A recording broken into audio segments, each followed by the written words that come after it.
Tata group के capitalisation पे 365 billion dollar तक जी उनकी कैपिटलाइजेशन पहुंच चुकी है। और अगर IMF की रिपोर्ट की बात करें तो पूरे पाकिस्तान की इस वक्त जो GDP है 341 बिलियन डॉलर की है। हम भारत की तरह तरक्की करना चाहते हैं, लेकिन भारत और पाकिस्तान में ये फर्क ये है कि भारत की जो फौज है वो पाकिस्तान भारत की पॉलिटिक्स के अंदर इन्वॉल्व नहीं होती है।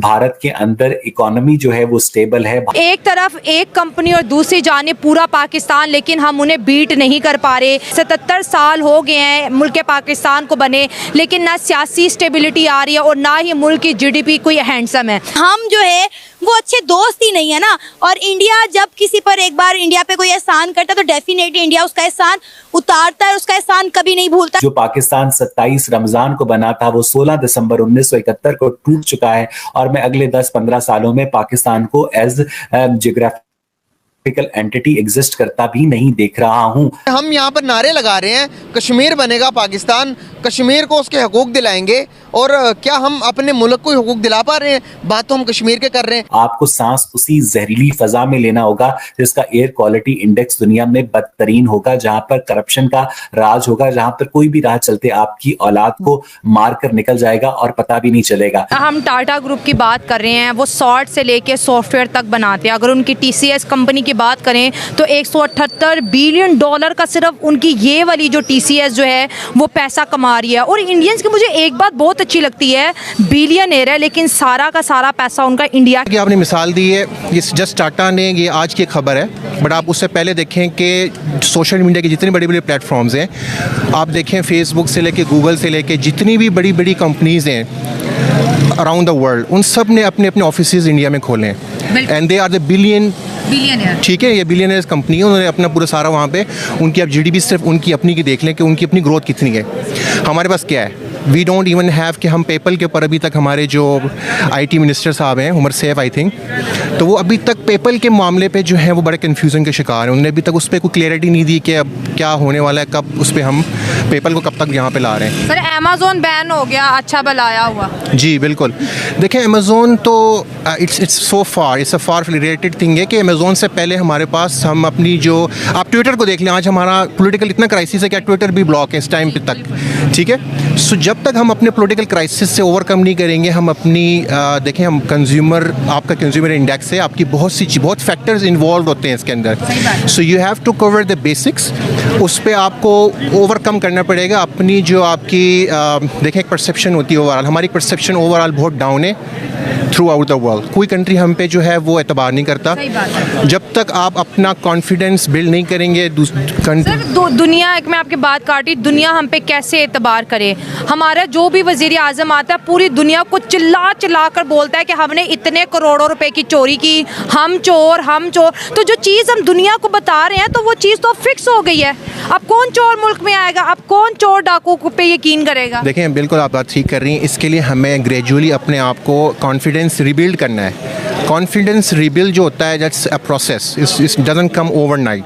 वही मैं बात कर रहा हूँ कि आपको ग्रेजुअली इसको रिबिल्ड करना है, इट टेक टाइम। उसके लिए हमें लीडरशिप चाहिए। सो किसी भी कंट्री का लीडर होता है जो कि अपनी कंट्री का एक आपको एक स्टैंड अप, एक मोमेंटम देते हैं और कंट्री थोरोली फिर उसके ऊपर आती है और फिर आपको जो है, आप देखें आपके सामने एग्जांपल्स है, बांग्लादेश इज़ नॉट सो फार, हमारे से ये लगा हुआ है। Look at there GDP today कि वो कहाँ खड़े हैं, उनकी आप GDP ग्रोथ देख लें, उनकी करेंसी देख लें, हमसे वो कितने आगे निकल गए हैं। इसी तरह आप अफगानिस्तान को ले लें, देयर आई मीन अभी तक क्राइसिस है वहाँ पे, ओवरकम नहीं है, but look at there difference between us. तो हम सब कॉन्टिनेंट में सबसे पीछे रह गए। हम भारत की तरह तरक्की करना चाहते हैं, लेकिन भारत और पाकिस्तान में ये फर्क ये है कि भारत की जो फौज है वो भारत की पॉलिटिक्स के अंदर इन्वॉल्व नहीं होती है। भारत के अंदर इकोनॉमी जो है वो स्टेबल है। भारत के अंदर एक प्रॉपर जो इदारे हैं वो काम कर रहे हैं।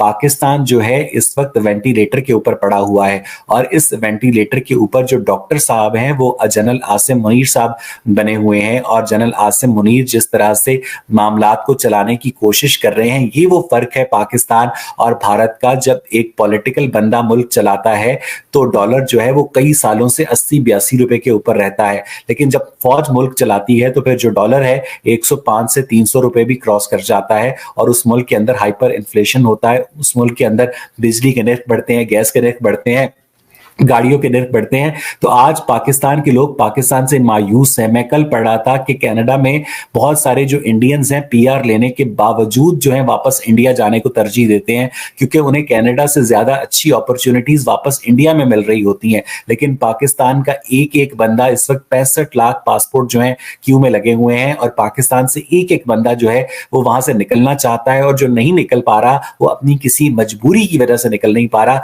पाकिस्तान से मोहब्बत की वजह से वो पर नहीं बैठा हुआ।